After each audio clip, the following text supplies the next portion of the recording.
Hey everybody, it's the beginning of May and I just wanted to share with you some figures that are done for the month. We'll start off by looking at some Ebor Miniatures Crimean British line figures. These were a pack of 24 that I bought for an absolute steal of £25, which is a really great value. But I'd never bought from Ebor before, so I just bought a kind of sample. I bought a battalion of Russians, some British, and then some cavalry. The cavalry looked really nice on the website. So anyway, I bought them kind of on spec and thought I'd have a go. And this is my first attempt at them. What I'll do is I'll talk through the figures as they are right here specifically, and then I'll show you some comparison shots with some of the other stuff I've done so far. So again, I was on the road a lot for the last month with Easter. I was down in Texas, so I didn't get a ton of painting done, but I was able to knock these out in pretty short order, and so I'm quite happy with that. So you can see here, these are I wouldn't say they're monopose figures, but they're very similarly posed. And I've had to trim the ends of the bayonets off because they have very, very long bayonets, comically long. So I trimmed them down. They look a bit kind of shorn off, but the benefit is that they're less likely to get bent in this case. So when you zoom out, when you look at them from a distance, you don't really notice it as much. In this close-up shot, it's naturally pops out some more. The colors are largely what I've been doing so far for the Crimean stuff. The trousers were slightly more blue this time round than I have done in previous painting attempts for the British. And the skin tone was done entirely using contrast paint, which I will admit with you right now I am not a fan of. It works in 15mm sometimes. You really need a good solid white undercoat, but in 28mm it really reveals the fact that it's a cheat code. So I don't think I'll be doing that again. The skin tones are just kind of, everyone looks kind of grayed out, and I'm not a huge fan.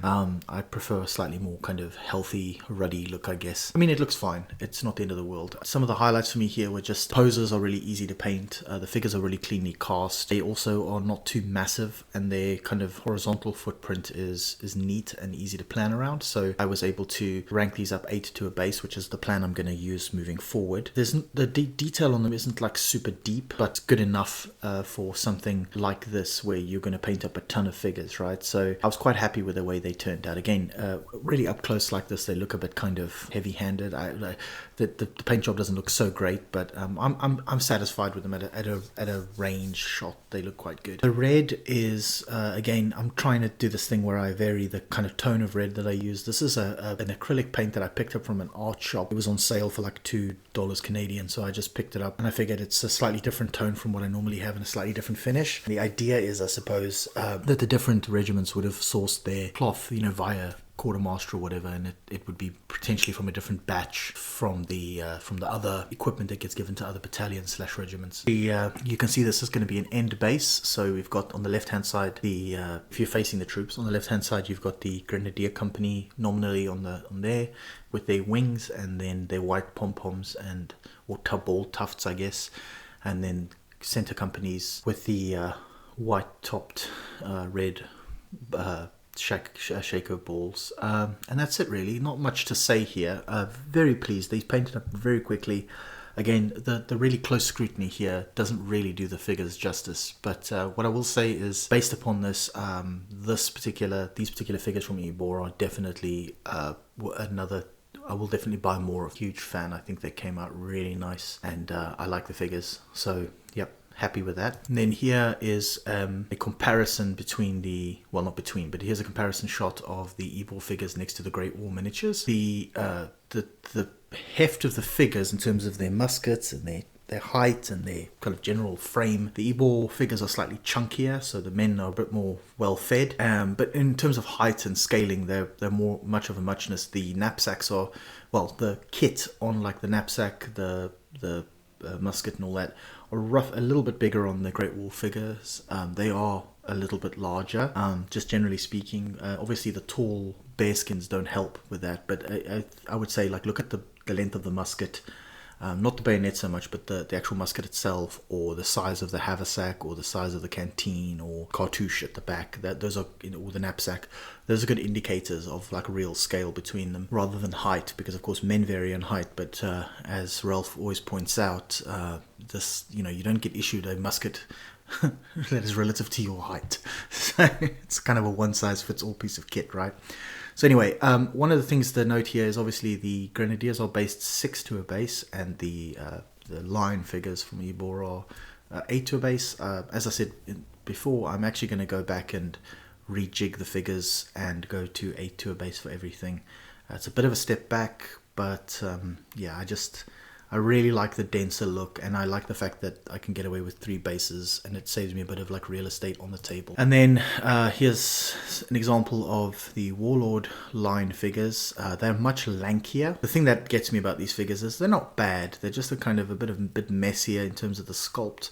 They are more detailed in some ways and then less detailed in others. They have these massive old ham hands, which is fine. It's pretty standard for figures. But then like their legs are quite slight, so they almost seem to just skip leg day all the time and focus on the torso. And then they have this sort of lurching forward march pose, which seems to me, I mean, I get it, probably somebody marching fast, but it kind of looks ungainly. The trouser color here, I went for a more gray tone, and the coats are more or a Vallejo color, and I kind of, again, that's deliberate. I'm trying to create variance between the units. In terms of equipment scaling, these are roughly on par. I mean, nothing here jumps out as like not being compatible. And again, the Ebor price is so good. They have a deal where you can get 5 battalions for 100 quid, which is 125 quid normally. That's a huge value, and the figures themselves are fantastic. I love this sort of attack pose. Looks really good. The figures take detail quite nicely, and again, they're largely compatible with everyone else that we've seen so far. So the height difference here isn't that noticeable because, of course, the Warlord figures are more upright, and the Ebor figures are kind of not crouching, but they're sort of like leaning into the charge. So it would make sense that they're not exactly the same height. So scale-wise, they seem to fit quite well. And then here's an example of Perry Wargames Foundry compared to the Ebor figures. And again, they scale quite well.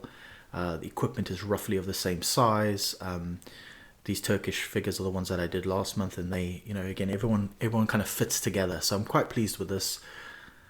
No complaints on my side with the figures that I've painted so far. Again, I just really like the Ebor figures. I think price-wise they can't be beat. Certainly for the British line. Again, we'll talk about the Russians when we get to those, and the cavalry and stuff. That's a separate issue. But this particular figure line really just ticks all the bright boxes for me.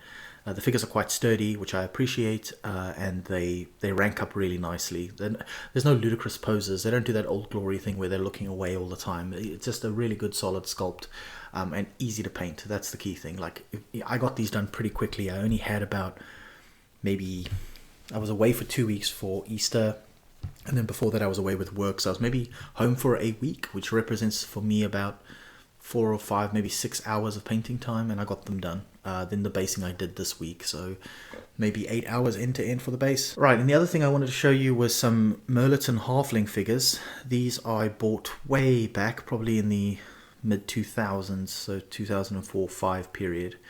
I bought them to use in Warhammer, because I used to play that, and then they've been kind of left in a state of almost completion for, I don't know, probably 20 years at this point. And the other day I was looking at them, and they were on square bases, and I thought, you know what, I'm going to chuck them onto round bases using the 1-2-3 system made famous by Pikeman's Lament.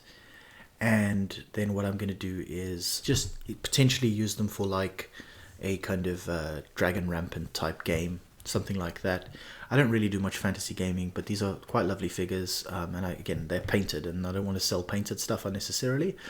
The colors I used here were largely Foundry triads, with a few exceptions. I think the orange is a Games Workshop paint, and the red as well on the cloaked figure. You'll notice some hexagonal bases. Those figures are like heroes nominally, so I often do that. I'll put my heroes on a kind of weird base. It's a bit of a convention I borrowed from Sydney Roundwood's World War I collection for Through the Mud and the Blood, which is a Too Fat Lardies game. He puts his like big men on octagonal bases so that they stand out, and I kind of like that, so I've just copied it basically.